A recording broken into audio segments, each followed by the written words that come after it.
Très lourd bilan humain des derniers bombardements russes sur l'Ukraine. Selon les autorités, au moins 9 personnes ont été tuées et 45 autres blessées en l'espace de 24 heures. Des bombardements d'une grande ampleur ont visé des quartiers résidentiels de la capitale ukrainienne dans la nuit de vendredi à samedi.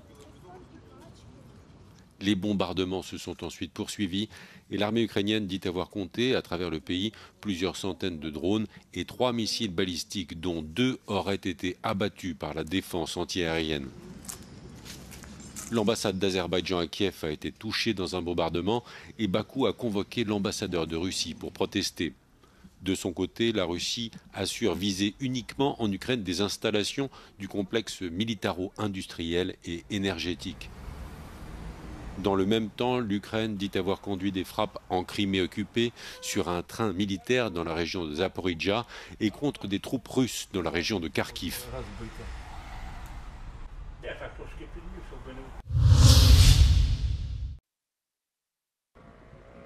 Le Premier ministre hongrois Viktor Orbán et son rival Péter Magyar ont lancé leur campagne des législatives à Győr, la 6e ville du pays.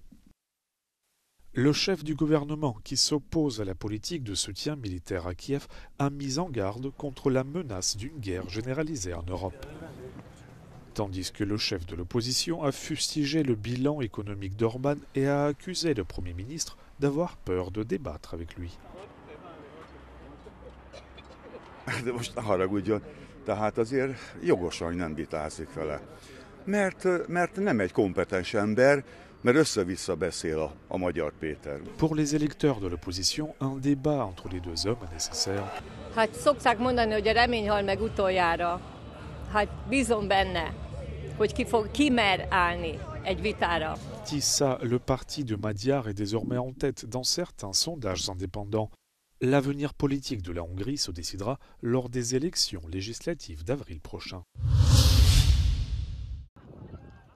Des milliers de manifestants et d'indigènes dans les rues de Belém pour faire pression sur les négociateurs de la COP30. Des représentants des communautés indigènes en tenue traditionnelle se sont joints à la marche et appellent à prendre des mesures pour notamment protéger l'Amazonie. Les manifestants fustigent les énergies fossiles et des activistes du mouvement Fridays for Future réclament une plus grande représentation des jeunes dans les négociations. This is the future that we are talking about. It is about the survival of our species. And yet, the decision makers seating at the table today, those in the negotiation panels, those who are at the blue zones in their air-conditioned rooms, are talking about, the people, and yet the actual victims, the actual communities are not in the table, are not in the conversation. C'est la première fois en 3 ans que des manifestants sont autorisés à protester à l'extérieur des négociations de l'ONU sur le climat. Le sommet du Brésil dure jusqu'à vendredi prochain. Les négociations de Belém sont marquées par l'absence de la Chine et des États-Unis. 9 personnes tuées par une explosion dans un poste de police du Cachemire indien. Les autorités assurent qu'il s'agit d'un accident. La police avait procédé à une perquisition en début de semaine dans la banlieue de Delhi et des explosifs y avaient été saisis. L'accident aurait eu lieu au moment de l'analyse des explosifs. Des membres de la police scientifique figurent parmi les victimes. La déflagration a fortement endommagé le bâtiment.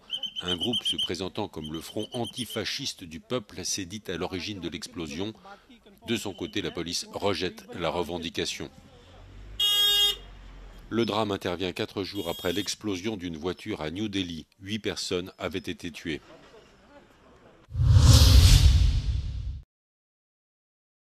De fortes explosions en chaîne ont retenti dans une zone industrielle dans le sud de Buenos Aires. Le premier bilan des autorités fait état d'au moins 22 blessés. Selon le directeur de la défense civile de la province de Buenos Aires, le feu s'est déclaré dans une société de logistique d'Ezeiza, une localité qui compte des entreprises de produits chimiques. L'incendie a débuté vendredi. Plusieurs vols à destination et en provenance de l'aéroport international de Buenos Aires ont été détournés ou retardés.